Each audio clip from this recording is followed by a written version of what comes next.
Dan untuk mendalami kasus penyidikan supir mobil tabrak mahasiswa UGM hingga tewas, kita langsung tergabung dengan narasumber dengan Bapak Kombes Pol Ihsan selaku Kabid Humas Polda DIY. Selamat sore Pak Ihsan. Ya, selamat sore, Mas. Pak, resmi sudah ditetapkan sebagai tersangka CPP ini, bisa Anda gambarkan bagaimana kemudian penahanan berikutnya, apakah sudah ditahan tersangka ini Ya, CPP? Hmm. baik, Mas. Jadi hari ini kami sampaikan bahwa tim penyelidik Satlantas Polresta Sleman telah melakukan gelar perkara dan telah menaikkan status dari penyelidikan ke penyidikan, dilanjutkan dengan penetapan tersangka, yakni dari pengemudi mobil BMW inisial CPP. Oke. Untuk selanjutnya nanti akan segera dilakukan pemeriksaan lanjutan dan nantinya penyidik akan melakukan proses penyidikan selanjutan terhadap yang bersangkutan. Demikian. Belum ditahan Pak hingga pukul 4:30 ini, alasannya apa Pak? Jadi saat ini kan prosesnya masih proses penyelidikan ya. Baru siang tadi kita menaikkan statusnya dari penyidikan. Sehingga mau tidak mau kami akan memanggil dulu yang bersangkutan untuk kita laksanakan pemeriksaan. Demikian. Dari hasil pemeriksaan sebelumnya ini dipastikan dalam kondisi sehat Pak, tersangka ini, pelaku penabrak ini, Ya, apa dalam kondisi mabuk? Hasil kejiwaan seperti apa? ya. Sesaat setelah kejadian ya, tanggal 24 Mei itu, siangnya kami langsung melakukan pemeriksaan dan bekerja sama dengan pihak Rumah Sakit Umum Daerah Sleman. Kami lakukan pemeriksaan terhadap kesehatan dan urin yang bersangkutan. Dan hasilnya negatif akan kandungan alkohol maupun kandungan narkoba di hasil pemeriksaan tersebut. Jadi sekali lagi, yang bersangkutan tidak lagi berada di pengaruh minuman keras ataupun narkoba. Demikian. Dan bisa dipastikan tidak dalam kondisi mengantuk Pak, kejadian ini hari pukul 2 pagi? Ya, tidak. Jadi sekali lagi tidak ada pengaruh alkohol dan narkoba, ini murni refleks dari peristiwa tersebut, di mana pada saat kejadian almarhum yang sedang berada di jalur kiri tiba-tiba diduga akan memutar ke arah selatan, jadi berbalik arah, kemudian di waktu yang bersamaan melaju mobil dari diduga pelaku, sehingga karena jarak yang dekat yang bersangkutan tidak bisa menguasai kendaraannya dan akhirnya menabrak korban. Demikian. Baik, almarhum korban ditabrak tapi dalam kondisi mau memutar arah begitu ya Pak ya? Harusnya Ya, yang di belakang mobil BMW ini, mobil mewah ini harusnya saat itu tidak melaju kencang begitu ya Pak ya? Apa alasan pelaku melaju kendaraannya dengan kencang? ya. Terkait kecepatan, ini kita masih menunggu hasil tim dari traffic accident analysis yang tadi sudah melakukan juga olah TKP lanjutan untuk mengetahui berapa kecepatan dari kendaraan tersebut. Jadi memang pada saat kejadian tersebut, dari keterangan dari diduga pelaku termasuk hasil olah TKP awal, tidak ditemukan adanya pengereman. Pengereman baru ditemukan setelah jejak pengereman baru ditemukan setelah benturan pertama. Jadi setelah menabrak korban, kemudian kendaraan ini oleng ke kanan dan disitulah ada jejak pengereman. Jadi sekali lagi, besok sudah ada hasil dari tim traffic accident analysis, ini akan memperjelas berapa kecepatan mobil yang dikendarai oleh diduga pelaku.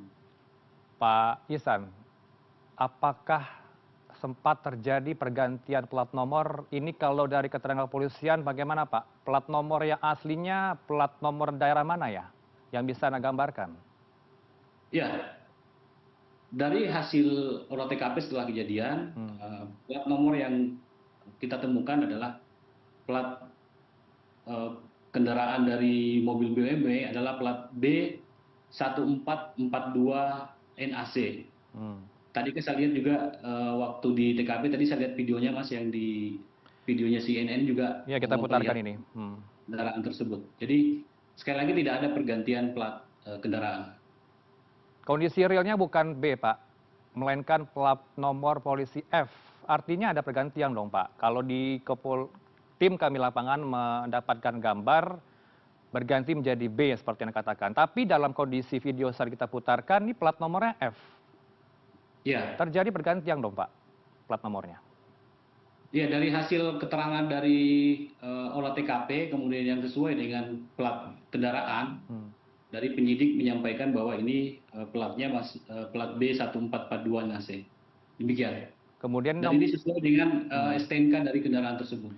Ini mobil siapa, Pak? Yang di video ini kan real kita lihat, Pak, bersama tangkapan kameranya, plat F. Ini mobil siapa kira-kira?